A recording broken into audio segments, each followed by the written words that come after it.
यदि आप उनका चरण स्पर्श नहीं कर रहे हैं, इसका मतलब है आप अपने ऊपर अहंकार रखते हैं, मतलब रावण वाला घमंड रखते हैं। कहने का मतलब है जिस किसी ने भी घमंड किया है उसका घमंड चूर हो जाता है। मतलब आपको सॉफ्टनेस रखनी है, आपको पोलाइटनेस रखनी है, विनम्रता रखनी है। थोड़ा झुक के तो देखो, जीवन में आनंद मिलेगा। लेकिन आप तो झुकना नहीं सीखते, आप तो कड़क मन कर रहते हैं। मतलब मेरे कहने का मतलब है जहाँ कहीं पर भी आप रहें, सॉफ्टनेस, अच्छे नेचर के साथ रहें और कोमलता के साथ रहें, विनम्रता के साथ रहें, तो जीवन सादगी भरा होगा। कुछ विचार आपने अब एपीजे अब्दुल कलाम के बारे में सुना होगा। तो वो कैसे इंसान थे? वो उनका जीवन इस तरह था कि वो सादा जीवन, कुछ विचार रखते थे, लेकिन उनके टैलेंट के अनुसार उन्हें एक अच्छा पद मिला। कौन सा पद मिला? राष्ट्रपति बने, राष्ट्रपिता बने। तो हम कह सकते हैं मतलब एपीजे अब्दुल कलाम राष्ट्रपति बने उनके गुणों के कारण। मतलब एक इंसान में यदि टैलेंट होता है तो ऑटोमेटिक वह अपनी जगह ले लेता है। तो आपको भी चाहिए कि आप अपने लिए प्रयास करें, खुद के लिए प्रयास करें और कामयाबी को प्राप्त करें। तो मैंने सिंपल तरीके से कहा, 5 चीजें मैं आपको और बता देता हूँ। ओके, 5 थिंग्स मैं आप लोगों को और बता देता हूँ। If you want to be a successful person in your life, यदि आप अपने जीवन में सक्सेस होना चाहते हैं, कामयाब होना चाहते हैं, तो 5 चीजें मैं आपको दे देता हूँ। पहली चीज है आपकी डायरेक्शन।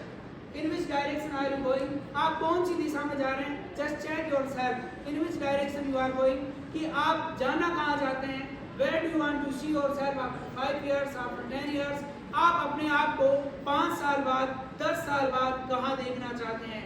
जरा देखें तो सही अपने आप को कि आपका टारगेट क्या है। मतलब आप किस दिशा में जा रहे हैं। जाना आप जयपुर चाहते हैं और आप जा रहे हैं टॉप की तरफ, तो कैसे आप अपने स्थान में पहुंचेंगे? मतलब आप बार बार अपना स्थान चेंज कर रहे हैं, कभी उस स्थान पर, कभी इधर, कभी उधर, तो आप कहीं पर भी नहीं पहुंच पाएंगे। तो आप अपनी डायरेक्शन फिक्स रखें।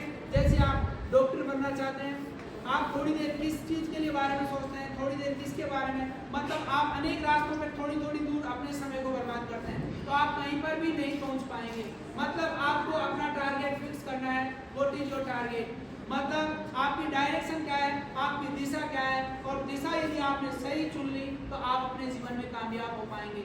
दूसरी चीज है डेडिकेशन। डेडिकेशन मीन्स क्या होता है? Who will tell this? Nobody is here.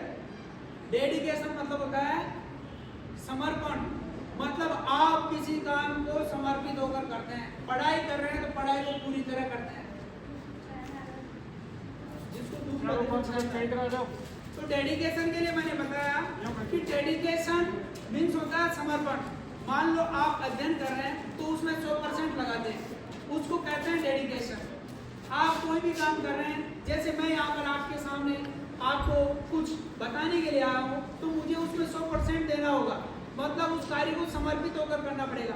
आप यहाँ सुन रहे हैं किसी बात को, तो उसको आपको 100% लगाना होगा। मतलब आपकी जो प्रयत्न है, आपकी जो प्रयास है, उनमें 100% आपको देना होगा, तभी आप कामयाब हो पाएंगे। डेडिकेशन को इसी को कहते हैं, मतलब समर्पित होकर आपने कोई काम किया। मतलब आपने होमवर्क किया, आपने क्लास वर्क किया, जो कोई भी काम आपके द्वारा किया जा रहा है, आप उसे समर्पित होकर करेंगे, उसी को क्या कहते हैं? डेडिकेशन। तीसरी चीज है डिसिप्लिन। डिसिप्लिन यदि हमारे जीवन में नहीं होता है तो जीवन अजीब सा लगता है। आप लाइन से बैठे हैं, माता पिता का सम्मान करते हैं, गुरुजनों का सम्मान करते हैं, हर समय अच्छे ढंग से रहते हैं, हर अच्छी बात करते हैं, बुरी बातों को अनदेखा करते हैं, अच्छी बातों को अपने जीवन में अपनाते हैं। यदि आपके द्वारा, मुंह के द्वारा यदि वो गलत शब्द बोले जाते हैं